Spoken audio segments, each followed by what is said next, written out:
ہماری روحیں نافرمانیوں کے گناہوں کے بوجھ تلے چلاتی ہیں، روتی ہیں۔ جسم گناہ کا مزہ لے سکتا ہے لیکن روح درد سے کراہتی ہے، اللہ سبحانہ و تعالیٰ سے التجائے کرتی ہے۔ تصور کریں کہ آپ ایک چھوٹی سی کوٹھڑی میں کسی چھوٹی سی جگہ پر قید ہیں، آپ کو کتنی شدید گھٹن محسوس ہوگی۔ کئی جگہ ایسی ہوتی ہے نا جہاں کوئی کھڑکی نہیں، کہیں سے کوئی روشنی کی آمد کا کوئی ذریعہ نہیں، ہوا کا گزر نہیں ہے، اندھیرا ہے۔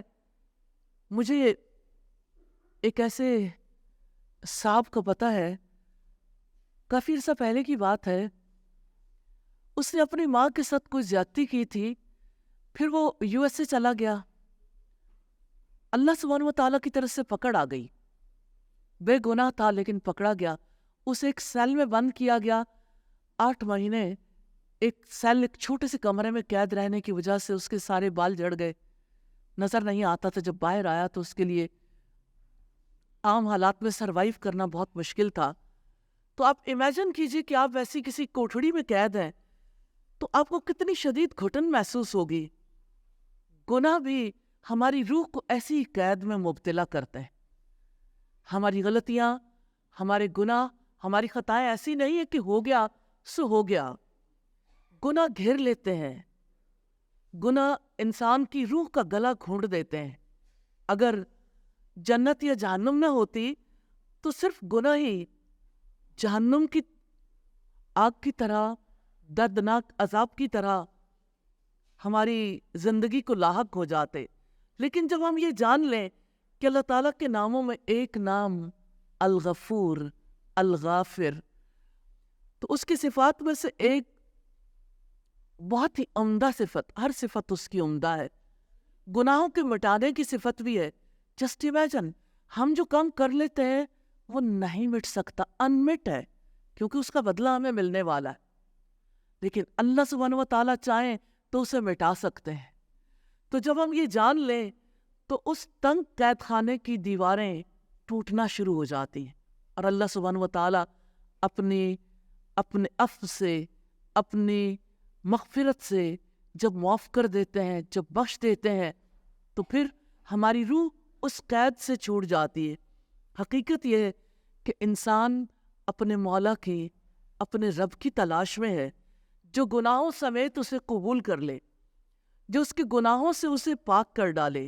وہ عظیم ہے، وہ معاف کر سکتا ہے، امن دے سکتا ہے، وہ حفاظت کر سکتا ہے، کیونکہ معافی اس کو پسند ہے۔ وہ ہم سے بھی یہی چاہتا ہے، ہم بھی لوگوں کو معاف کر دیں۔ نبی صلی اللہ علیہ وسلم سے سیدہ عائشہ صدیقہ نے پوچھا تھا، آپ کا کیا خیال ہے کہ اگر مجھے معلوم ہو جائے کہ شب قدر کون سی ہے، اس میں کیا ورد کروں؟ آپ نے فرمایا، اللہم انکا عفو تحب العفو فاعف عنی، یا اللہ تو بہت زیادہ معاف کرنے والا، باعزت ہے، معافی کو پسند کرتا ہے، مجھے معاف کر دے۔ کہاں میری ذات اور کہاں اس کی ذات بابرکات۔ اللہ سبحانہ و تعالیٰ تو پہاڑوں جتنے گناہ لے کر آنے والوں کو بھی معاف کر سکتے ہیں۔ ہمارے جیسے ادنا انسان کو معاف کرنا اللہ سبحانہ و تعالیٰ اس عظیم رب کی رحمت ہے۔ اپنے رب سے کہیے، یا اللہ اگر تو ہمیں پاک نہیں کرے گا تو ہم کیسے پاک ہوں گے؟ اگر تو ہمیں بخشے گا نہیں تو ہم کیسے نجات پائیں گے؟ یا اللہ تو کریم ہے، تو رحیم ہے، تو معاف کرنے والا ہے، معافی تجھے پسند ہے، تو ہم سب کو معاف کر دے۔ یا اللہ تو صرف گناہوں کو معاف نہیں کرتا، گناہوں کو مٹا دیتا ہے، گناہوں سے درگزر کرتا ہے۔ یا اللہ تو گناہوں کے اثرات تک مٹا ڈالتا ہے، ہمارے گناہ ایسے مٹا دے کہ اس کے اثرات تک باقی نہ رہیں۔ یا اللہ اگر تو معاف نہ کرتا تو کون ہے جو تیری زمین پر بس پاتا؟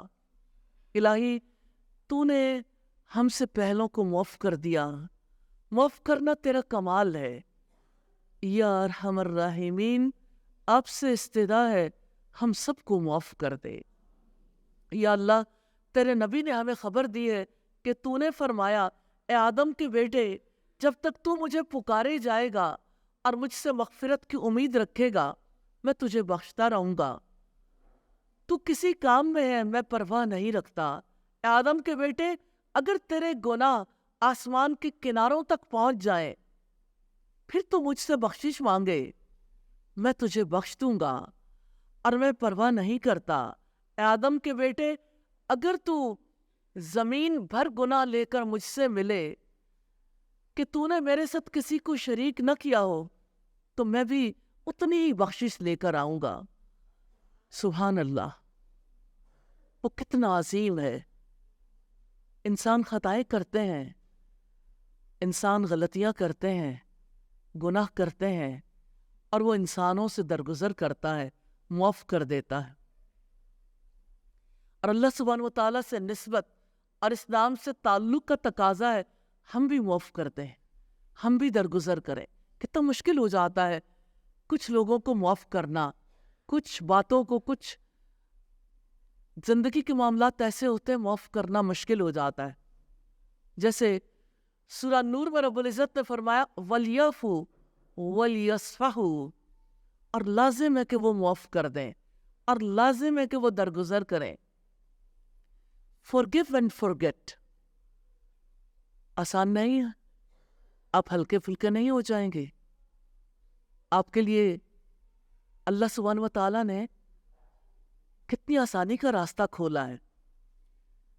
یا اللہ، تجھے تو معافی پسند ہے، ہمیں بھی معاف کرنے کی توفیق عطا فرما دے، ہمیں بھی درگزر کرنے والوں میں شامل فرما دے۔ اللہ سبحانہ و تعالیٰ نے اپنی کتاب میں فرمایا خُذِ الْعَفْوَ وَأْمُرْ بِالْعُرْفِ وَأَعْرِضْ عَنِ الْجَاهِلِينَ، آپ درگزر اختیار کریں، نیکی کا حکم دیں، اور جاہلوں سے کنارہ کشی اختیار کریں۔ الہی، ہر ایک اپنے لیے تو معافی چاہتا ہے، لیکن دوسروں کو معاف کرنا نہیں چاہتا، درگزر کرنا نہیں چاہتا۔ حالانکہ درگزر کرنے والے ہی کامیاب ہیں، جو دوسروں کی غلطیوں سے، خطاؤں سے درگزر کرتے ہیں، وہی تو آپ کی عافیت میں آ جاتے ہیں۔ الہی، ہم تیرے نام سے نسبت چاہتے ہیں، تو ہمیں درگزر کرنے کی توفیق عطا فرما دے۔ آمین ثم آمین۔